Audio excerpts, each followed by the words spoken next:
So first off, and this also sort of relates to the way Jody answered that last question, are colleges making it more difficult for students to get low-priced textbooks? And are they getting paid to make it more difficult?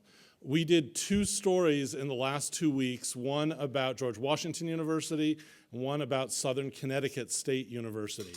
At George Washington, the university ordered faculty members to remove from their syllabi information about how to get textbooks less expensively, not from the university bookstore.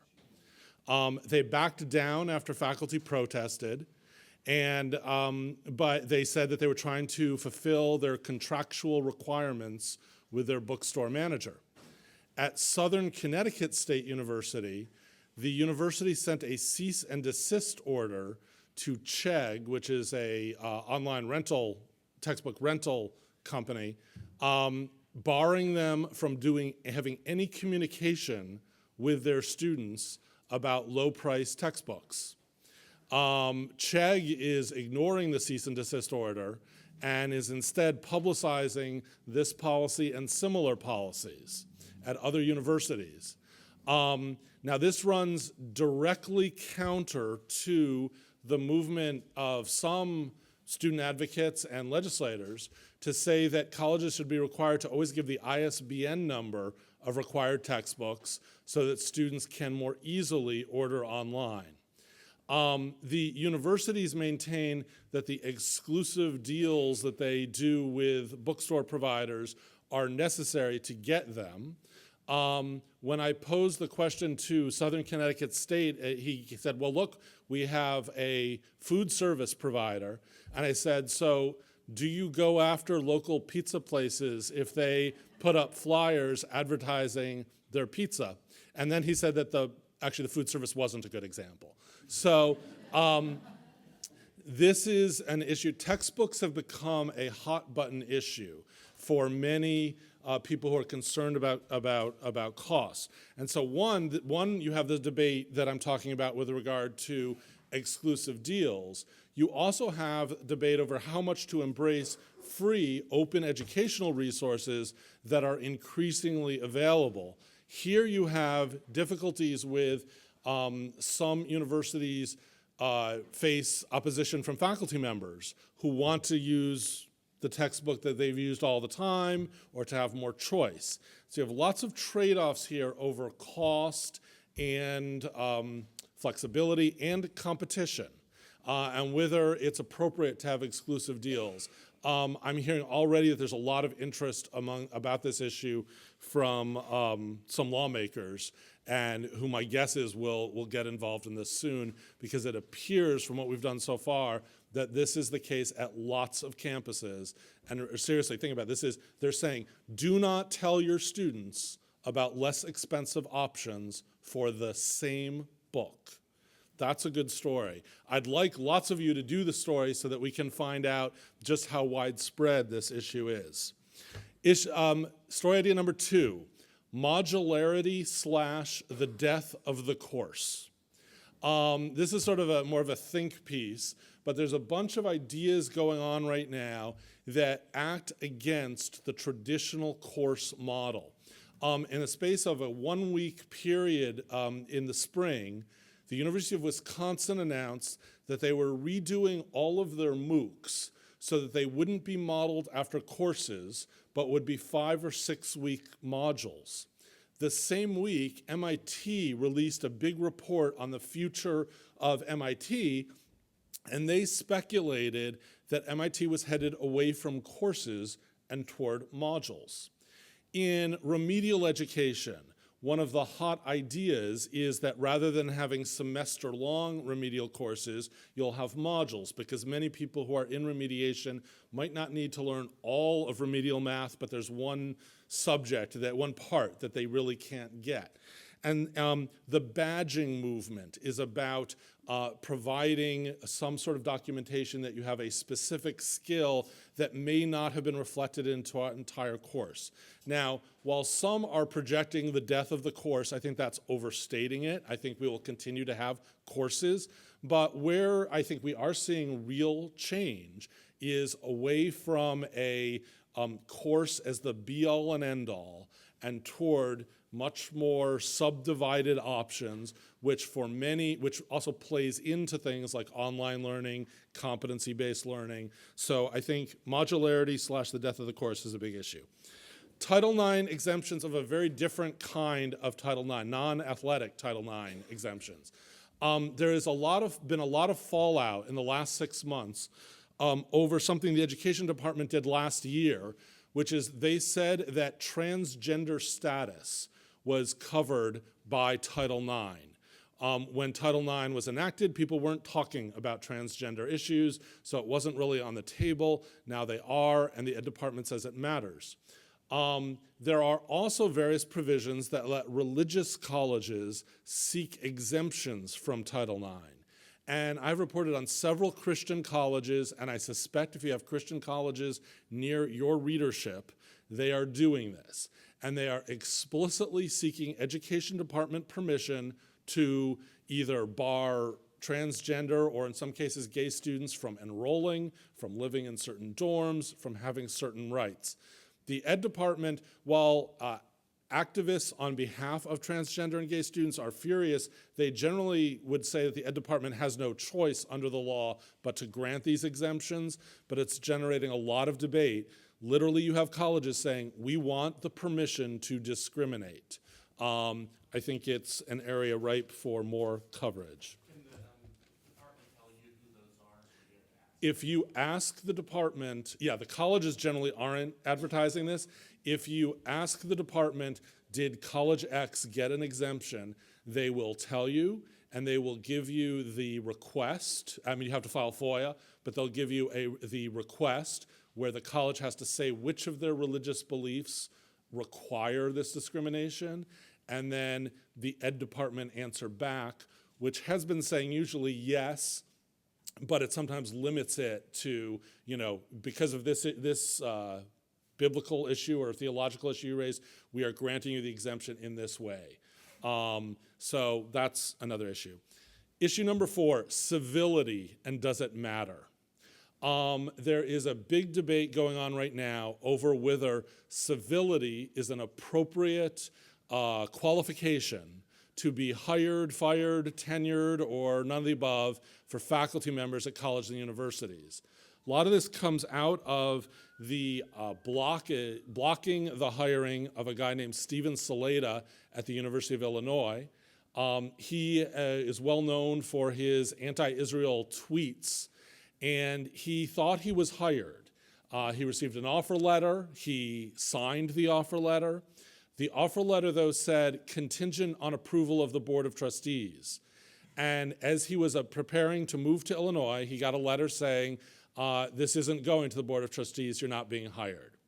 And the chancellor said, and with backing from her Board of Trustees, said that she believed that it was important to maintain civility on the campus. And while she didn't say so explicitly, her implication was that this guy's tweets violated concepts of civility. Now, most people are sort of like pro-civility, but there is a big debate about whether civility is an appropriate quality to look for and insist upon in faculty members. There is a long history in the United States of people whose ideas are somehow controversial or challenging being told that they're being uncivilized or uncollegial. And so there's a fine line between somebody who's challenging conventional wisdom and somebody who is rude and obnoxious. And the question of whether, and frankly, look, if academe got rid of everyone who wasn't civil, we might have a lot of near-empty campuses. So you have a lot of questions about who's entitled to be civil or not, does it matter? As is the case with the Saleta case, the Israeli-Palestinian issue is raising lots of issues about civility on campus. Just on Thursday, take something that you might think of as uncontroversial as the ASL Ice Bucket Challenge. At Ohio University, the president of the university took the Ice Bucket Challenge, challenged his student body president, as many are doing. The student body president thought this would be a nice moment to talk about Israel, so she dumped fake blood on herself instead of ice water and demanded the university cut its ties to Israel. Needless to say, another debate about civility breaks out. I think in the next year, particularly because of tensions over the Israeli-Palestinian conflict, but also over other issues, we're going to see a debate about civility. On Friday, the president of Penn State University issued a memo and YouTube video calling for civility. In his case, he doesn't want his sort of die-hard alumni fans who are mad that the university admitted wrongdoing to make a lot of noise as Penn State is trying to get back in the good graces of the NCAA. But this question of whether civility, what it is, how it applies, is a big issue. Issue number 5, recovery from economic downturn and what it looks like. To give you an example, California would probably be the best example of this, in part because they were so crushed by what was going on there. But in California, this year, Cal State University system is getting money to hire 700 new tenure-track faculty. That's enormous. But let's step back for a minute. Between 2008 and 2013, the number of full-time tenure-track faculty in Cal State fell from 10,700 to 9,800. So even with this enormous boost back, they will not have the same number of faculty, and in the interim, their enrollment has gone up significantly. So obviously, great news for California that they're coming back, and this is the case in many states. But what I think is the really interesting story, and it doesn't even require numbers as huge as California, is how are they coming back? If you look at the positions that went away versus the positions that are coming in, even of full-time tenure-track faculty, they are not necessarily the same disciplines. They are not necessarily the same skill set. They are not necessarily going to the same campuses. So, how are they reallocating positions as they come out of this tough period? Are they hiring more people, for instance, who can teach online? Are they hiring more people in so-called hot disciplines as opposed to less hot disciplines? Are they diversifying their faculty? I mean, people don't like to talk about a good side to a sort of decimation of the faculty, but this actually creates a major opportunity for a place like Cal State and for others to hire many more people who weren't on the faculties before. So this issue of how they're recovering, I think, is big. For any of you in southern states or mid-Atlantic states, I think a very important story to look at is the fate of public historically black colleges. I think many of them are in real trouble right now. Give you some examples. Kentucky State University announced this last week that they are expelling 1/4 of their students, 1/4, because they weren't paying their bills. Think about that. That's like huge. Cheney University has in Pennsylvania, enrollment down 25% since 2010. Texas Southern here in Texas, enrollment down 9% in a year. Florida A&M, enrollment down 10% in a year. Elizabeth City State in North Carolina, down 20% since 2010. And in North Carolina, what we're seeing, obviously with all the emphasis on savings, on making sure we're spending money equivalent, the most efficiently, so some legislators in North Carolina introduced a bill to require the State Board of Governors to do a study of any public college where enrollment was down by 20% since 2010.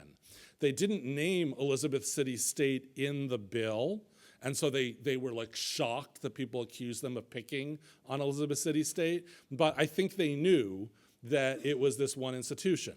Now, public historically black colleges, people have a range of opinions on them, and many of them are hurting in many ways. It's also the case that in many states, they are educating students who other institutions are not educating. And so to write about this isn't just from the perspective of the college, but states rely on these institutions to have black professionals, black people with bachelor's degrees. people are really going, the enrollments are down for a number of reasons. Some of it has to do with the PLUS loan situation. Some of this is beyond the Black college's control. But this is a moment at which they are extremely vulnerable. Issue 7, changes in admissions policies. The SAT is about to introduce a new SAT. But what's very interesting right now is that a number of colleges are dropping SAT or ACT requirements. Usually in past times when the College Board has announced major changes in the SAT, the movement to go test optional has stalled. And people have said, we'll wait and see what the new one is like. This time around, there's just more colleges dropping. In recent months, places like Wesleyan and Bryn Mawr, top-tier liberal arts colleges, have announced they're going test optional. Temple University, Plymouth State, large publics announcing they're going test optional. So you have a lot of sort of dissatisfaction, interest in new approaches. Some of these new approaches cause controversy, but again reflect dissatisfaction with the current system.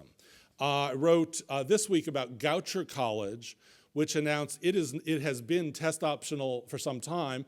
They're now going transcript optional. And you can now apply to Goucher, which is a liberal arts college in Baltimore, without SAT scores, ACT scores, a transcript, an essay, or anything but a 2-minute video about why you would thrive at Goucher. Now, our readers in their comments generally were dismissive of this strategy, and many sort of made fun of it. The president of Goucher, who's a guy, Jose Bowen, who's written some really interesting books about learning and teaching, argues that he's going to get very talented students who have been somehow bypassed by the current system. They have a less than stellar transcript or test scores. They feel the college doesn't want them. And I guess I was struck in talking to him and others about it, while I heard lots of great arguments about why transcripts really are good and valuable and encourage accountability, it was interesting to talk to a president who wasn't boasting about how many students he was going to reject, but was trying to get new students, different kinds of students, into the system. So you look at all these together, and I think there's a lot of dissatisfaction with the current admissions system. Issue number 8, Ebola. Ebola is obviously far away in Africa, but American higher education is one of the elements of American society that interacts with all parts of the world. The CDC last week issued new guidance on what American colleges should be doing.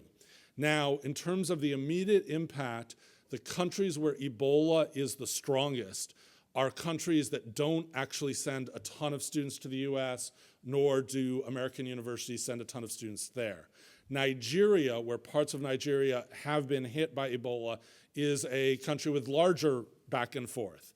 And there is lots of evidence already that it is spreading to other countries. So colleges are being forced to set up protocols on what are they going to do when a student has from one of those countries or who has traveled to one of those countries arrives. Same for faculty members. US faculty members teach and do research everywhere in the world. And it's a very sensitive issue because as American universities seek more and more foreign students, people are going to be asking questions about why one group is treated one way or another. And some of the recommendations of the CDC are much more than just looking at somebody and saying, do you have Ebola? But really watching them over a period of time. So colleges are setting them up. How far should colleges go in changing their policies? There was a reference earlier today to the OCR letter in 2011, which urged colleges to use a different standard of proof. Colleges have been urged by the administration not to use a guilty beyond any reasonable doubt standard, but a lower standard. And what we're seeing in the last few months is a bunch of colleges announcing changes in their policies. They involve issues like the standard of proof. They involve issues like whether students should be in charge of disciplinary boards, something that was also referenced earlier. They involve standards of consent. how affirmatively must somebody say, yes, I want to do this act for it to be not sexual assault. And these changes are all happening now, even though we're now 2-3 years after the OCR letter, just because of the way colleges work. They don't instantly change their policies. This raises a lot of questions, and while as colleges are announcing their new policies, they are not necessarily being greeted with praise. Many of the activist groups that wanted colleges to be tougher are saying they haven't been tough enough, or that they didn't involve the students enough. On the right, there is a growing criticism suggesting that colleges have gone too far and are going to be denying due process rights to people accused. There is also a lot of sort of very public theater protests over this. At Columbia, one of the places that recently announced new policies and that is being investigated, a woman who believes Columbia mishandled her rape allegations has announced that she will be carrying a mattress with her on campus throughout the year as long as her rapist remains on campus. And you can see pictures and videos of her on YouTube carrying her mattress around. She's trying to illustrate the weight that she is under because of knowing that her rapist is on campus. I think we're going to be seeing a lot of this. Ultimately, the debate is, have colleges changed their policies appropriately? And then, for the places where colleges have changed their policies, how is the adjudication different than it was before? Under their old policies, were X% of people getting convicted, so to say? Under their new policies, has that changed? In theory, it probably should, since they've lowered the burden of proof. Will it? I don't know. But that is going on right now. Another sexual assault story to look at is the issue of campus climate surveys. There is a big push for them by Senator McCaskill and others in Congress. There is also, and plenty of colleges do them, there's also skepticism about this idea from some of our distinguished higher education lobby, who you can maybe even ask in person later about this. And the question is, the advocates of the campus climate surveys say that you will find out certain things. You'll find out, do women feel comfortable? Do they feel that there's a place for them to go and report certain things? Do they feel that when things are reported, they happen? And there are colleges that report that using these surveys has helped them find out either that they have certain problems or they don't have certain problems. There is also, however, always great uncertainty and concern within higher ed when there is going to be anything sort of national that they may have to send out, and to ask whether it really applies to all campuses, whether they'll ask the right questions, how it will be used, and so forth. But this question of campus climate surveys has sort of risen to one of the top demands of those who say higher ed isn't doing enough. So I think there's a good story for you to do on, are your local campuses doing them? What do they think of the possible national requirement? If they aren't doing them, how are they gathering information at this time of concern about sexual assault about whether or not they have a problem on their campus? As was pointed out earlier, a campus with more reports of sexual assault may be doing something right. They may have done better reporting, made students comfortable reporting. So that is an imprecise figure about whether a college is doing something right. How do you tell about the climate? And then another sex assault stories is repeat offenders. And here you have both the issue of how campuses deal with students who are brought up on charges multiple times, and I would be looking at whether that is happening at your campus. And then some of these become quite public, particularly involving athletes. Since the time when we gathered at Nashville, I was talking about the case at the University of Oregon with an athlete who had been accused at Providence College. I think we have somebody from Providence here today. And so somebody who got into trouble at Providence, then went to the University of Oregon, got in trouble, and guess what? He was admitted to another college to play basketball. 3. And to me, and you see these cases come up. Similarly, A Vanderbilt University player arrested for rape before his trial playing at Alcorn State football. Not to suggest that these people may not have athletic talent, but to me, it just raises huge issues that you see colleges not taking a chance on somebody and then being disappointed that they sexually assault somebody, but colleges recruiting and offering scholarships to those who were found to have sexually assaulted people. It's just amazing to me that it goes on. It requires, I think, just a lot of people pointing it out. We wrote stories about these cases, pointing them out. Just raises a lot of questions. When college leaders say, oh, the sexual assault problem is under control, college athletics is under control, then why are you admitting these people and giving them scholarship money? I think it's a question to ask. Two issues I want to end with. I couldn't really put them on the list as new because I want to give you guys new material. But from last time, I talked about competency-based education. And I want to reiterate that for those of you who haven't been writing about it. The idea of competency-based education, I'm going to oversimplify here a bit, is that people aren't just awarded credit based on seat time and completing certain courses in certain hours, but based on demonstration of what they can show they know. And it might be that they know it on day one. It might be that they know it having received some coaching from a different kind of faculty member. This idea, I think, is starting to really gain traction. And we saw just in the last week, the U.S. Education Department okayed a program for this in the University of Wisconsin two-year colleges. There are places like Southern New Hampshire University where it's really taking off. There are places like Capella in the for-profit sector where it's taking off. This was, in many ways, the basis of Western Governors University and their offshoot here in Texas. I don't think competency-based education is going to displace all of traditional higher education overnight or ever, perhaps. But I think we may be near, pardon the cliche, a tipping point where it is embraced much more widely and by different kinds of institutions and different kinds of students. And I think that calls for great stories for you all to do about how institutions in your area are or aren't embracing the idea.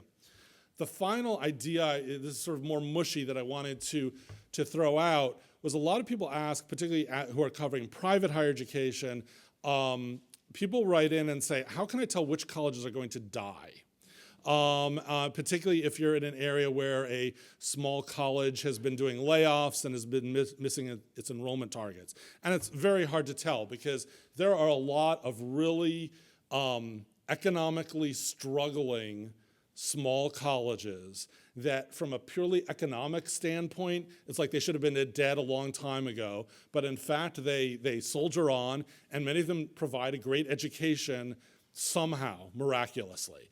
I do think, though, and our stories about mergers and closures suggest that we are going to see more colleges that have just used up their rainy day funds, that have run through 8 of their 9 lives, and so forth.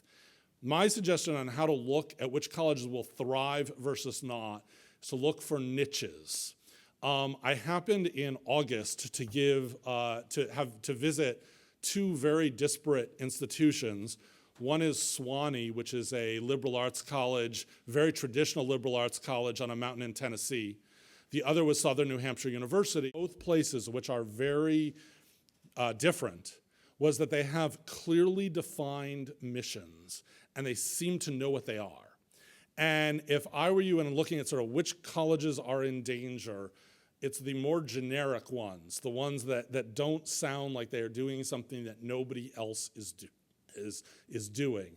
And I think those colleges lacking financial support are the ones that you should watch because they could well end up on life support. So lots to report on. And really value all the work that you do and welcome your questions. Thank you.